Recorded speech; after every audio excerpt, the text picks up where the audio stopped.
Let's see. Let's go to number 3. You must give clear instructions on how to respond. Oy vey. How many times have we tried to do? Who do I call? Where do I go? What do I do? Talk more about that. Well, yeah, and it's surprising how many times that mistake is being made. I've seen ads that people have spent good money put out there. There's no way to respond. And at times they forget to put their phone number on when that's how they want them to respond. Okay, but sometimes, yeah, that's happened. It's sad, but it's happened. Yeah. And the big mistake a lot of people will do is they'll put an ad out and then they'll just put their website there. Yeah. Okay, and they don't tell them, hey, go to our website and click on here. Right. Okay, I'll tell you something else that really, really helps responses. Like if you want someone to call you, if you can say, call Katie now at 555, okay, Right.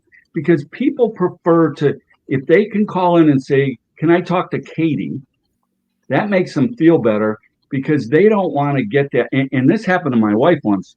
She called up a business about, she wanted to order a special they had.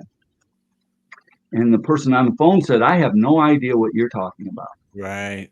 We have a lot of specials. And then he says, if you can go to the website and tell me where you saw that, maybe I can find out what it is. Oh my God. Oh yeah, it was scary.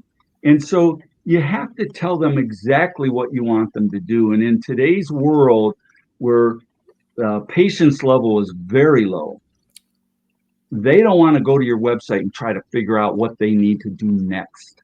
Right. Okay. And even I've seen it where they'll say, call this number and click on option 1. Because what's another aggravation for a lot of consumers, and especially when they want to spend money with you, is they call a number and then they have the phone tree that they have to go through, that they have to listen to. Yeah. Push number 1 if you want this. Push number 2 if you want this.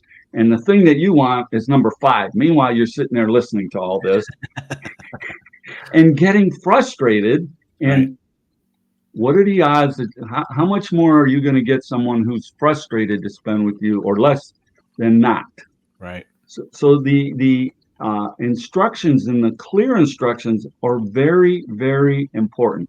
Something that I like to do, some of the campaigns that I put out, I'll tell people, hey, email me if you're interested in this, if you'd like to take advantage of this, email me and put a certain line in the subject line.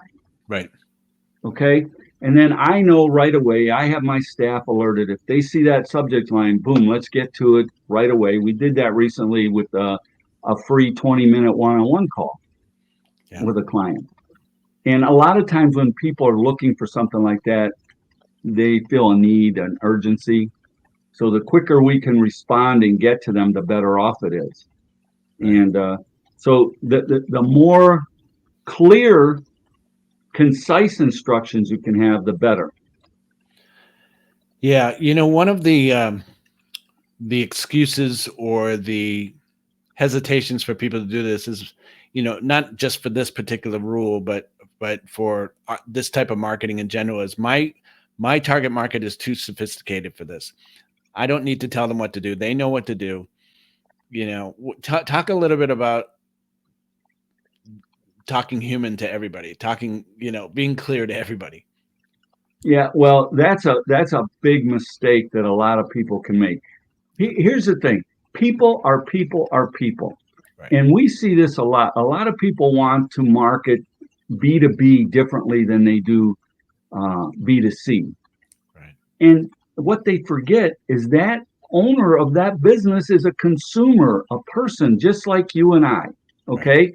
And in some cases, I feel I have to be more concise with them because they have so many different things going on. Right. Exactly. And the other thing is, like you said, my clients are a little too sophisticated for that. All the more reason, because again, a lot of them have several things going on. They skip read. They don't need to read everything. Okay. and sometimes I'll repeat something 3 times. I put a campaign together for a client one time, and it should have killed it. And when I asked him how it was going, he goes, it's not going all that great. It's not as good as it should be. I said, well, what did you tell me what you sent? He goes, well, I changed what you sent me a little bit because my clients are a little too sophisticated for that. That was exactly what he said. Right. And I said, change it back. Right. Change it back. And when he did, it worked like it should. Right. So don't fall into that trap. Okay. You know, a lot of people think attorneys are very sophisticated, and I'm not saying they're not. Right. But I once had an attorney jumping up and down because I named him Client of the Month in my newsletter. Right. Okay. He was an attorney. Right. So you'd think there would be something you would need more to get them excited, but that's all it was. Right. A lot of them work by themselves a lot. So it's like, Bill says the successful entrepreneur is the loneliest person in the world. And if they're successful, or if they're pretty much, it's them and maybe a front desk secretary or a legal assistant or whatever. And they need recognition too, just like all of us. So, Yep.